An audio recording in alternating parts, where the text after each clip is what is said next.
இன்று பெருமதிப்புக்கும் மரியாதைக்குரிய உயர் சுகாதாரர்கள் நம்முடைய அன்பு ஐயாக்கள் விஎம்டி அதாவது விஎம்டி ஃபவுண்டேஷன் நிறுவனர் சார்பா பாத்தீங்கன்னு சொன்னா திரு அருண்சேகரன் ஐயா மூலமாக 301வது ஊர் அதாவது 278வது நாள் உணவு வழங்கும் நிகழ்வு தொடர்ந்து பார்த்தீங்கன்னா அந்த 365 நாளும் அவங்க நான் பிஎம்டி அமைப்பு மூலமா அந்த உறுப்பினர்கள் மூலமா பிள்ளைகளுக்கு உணவு எங்கெல்லாம் இல்லாம இருக்கிறாங்க டெய்லி ஒரு இடத்துல ஒரு வேளை உணவு அவங்க கொடுக்கணும்னு சொல்லி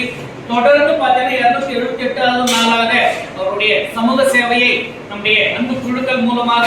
செய்து கொண்டிருக்கிறார்கள். விசேஷமாய் விஎம்டி ஃபவுண்டேஷன் நிறுவனர் மற்றும் அதனுடைய உறுப்பினர்கள் அவருடைய குடும்பங்கள் அவர்கள் செய்து வரும் தொழில் பணி எல்லாவற்றுக்காகவும் இறைவன் முதலாவது இவர்களுக்கு நீடிய பரிபூரண தீர்க்க ஆயுசு நாட்களை கொடுக்க எல்லா செல்வங்களையும் எல்லா அன்புகளும் பெற்றவர்கள் நோய் நொடியில்லா வாழ்வோடு வாழ்வாங்கு பல்லாண்டு காலம் நீடூடி வாழ இவருடைய குலதெய்வத்தினுடைய அன்பு பரிபூரணமாய் கிடைக்க எல்லா வல்ல இவருடைய அனுகிரகத்தால் இவர்கள் செய்து வருகிற தொழில் அல்லது பணி எல்லாவற்றிலும் அவருடைய குடும்பங்களுக்கு தேவையான நன்மைகளை அவருடைய குடும்பங்களுக்கு தேவையான ஈவுகளை இறைவன் நிறைவாய் வழங்கி என்றும் பலிவு பெருகி வாழ்வாங்கு வாழ்க வாழ்க என மனதார வாழ்த்தி நன்றியை கரவழிகள் எழுப்பி நான்